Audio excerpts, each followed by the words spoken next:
everybody and welcome back to my channel. My name is Dishem Gobozi. Thank you so much for watching my video this week. If you are a return viewer, what's up? We've got loads to chat about. If you're new to my channel, please, before getting into this video, there's a hyperlink right here. Click on that hyperlink and you'll be automatically subscribed. Alternatively, you could just go to the red subscribe button. That's in red at the bottom of this here screen. But what's more important to me though is that bell icon that's next to that red subscribe button, because if you click on that, you'll be automatically notified whenever I drop some magic like today's gem over here. So this past Friday, I put up a poll on my Instagram stories asking you guys if I should do a Black is King review video.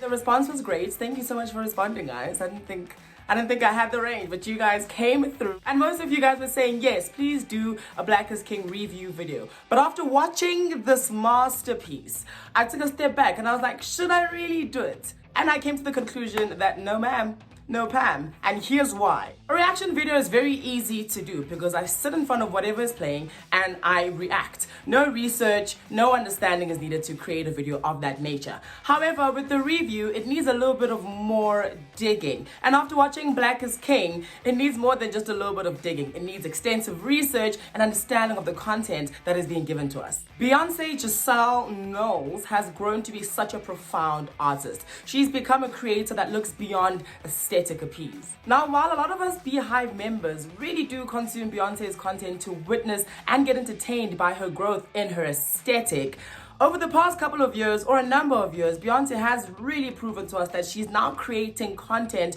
that is for the genuinely curious, eager art consumer. While I might be personally watching to gag and scream at the looks, the camera angles, the camera technicalities, and the choreography, we have to admit that Black is King has a lot more. Everything in Black is King has its significance, from set design to costuming to overall direction. And one would not be doing that review justice if they really don't dive in to the nitty-gritties, to the specificities of Black is King and the intricacies, I guess, that are being put forward. Because then if you don't, the message really gets lost in translation, and I did not want to be a part of that. A review wouldn't have been enough or holistic if the person doing it didn't really dive in and critically analyze the cultural references and show great appreciation to the essential message that is being brought forward. I could have tasked myself with this, but I think it wouldn't have yielded a video overnight. I mean, come on guys, it's got Bosan Shire poetry. She's not the most straightforward poet.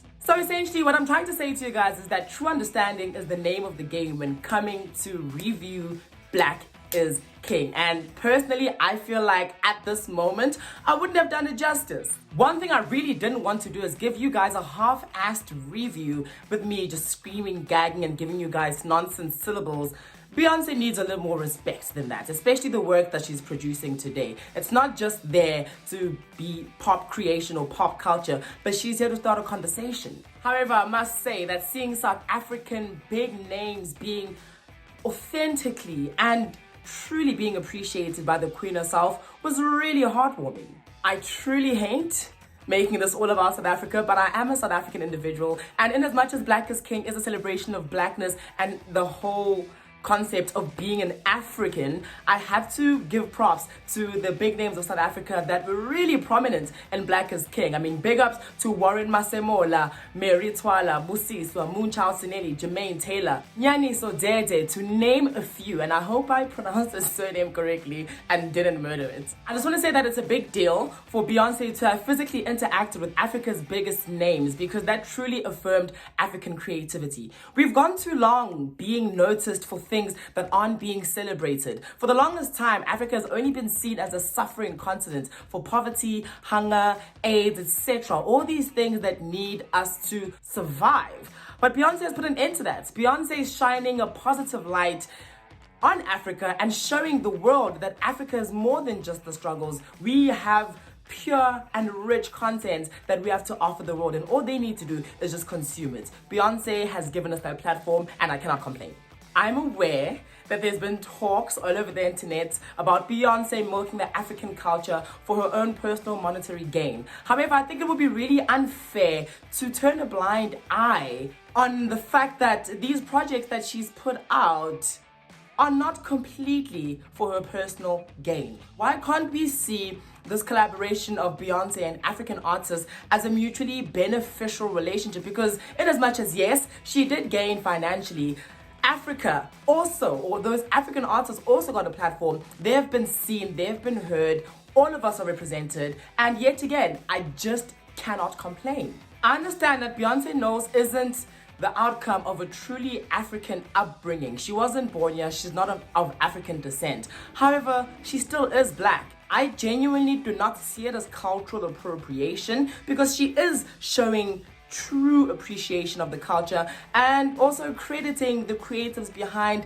this body of work accordingly and substantially. If African artists and African creatives are not being heard, then surely it's going to take a more prominent name that is outside of Africa to shine a light down on us, because obviously she's got the eyes, she's got the numbers, and if she's directing them to Africa, it's not such a bad thing. It's uplifting a culture that is undervalued, and this is our time. If I'm to fault Black is King on anything, I'm just gonna fault it on the fact that Africa got it later than the entire world. I mean, Black is King is an African narrative. Surely you want to release it to us first. But hey, man, released, it's there, we're enjoying it. So if you haven't watched Black is King, sir, ma'am.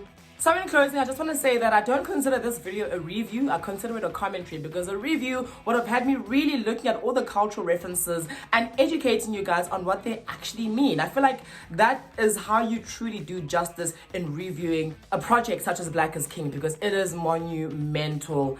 I feel very, very proud to be an African today. And it's all thanks to Beyonce, it's all thanks to her work. But I'm going to leave it at that because I don't want to go any further than I already have. Please do like, comment, subscribe, press that bell icon for notifications so that you can notify whenever I drop something crazy like this video that I dropped today. I will be leaving last week's video in the description box below, the link, so click on that if you haven't seen it. Also, you could just go through my channel and watch some more videos. Oh crap, I nearly forgot. Also, don't forget to follow me on Instagram, _Leashley, that's the handle. Get to double clicking on all the pictures that you see. Don't ask too many questions, just double click on the pictures. And on that note, though, it's your boy Leash dipping out with some YouTube love. Mwah.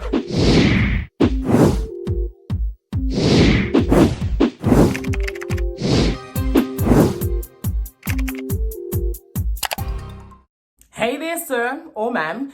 If you're still sticking around wondering what to do now, just click on the next video and enjoy.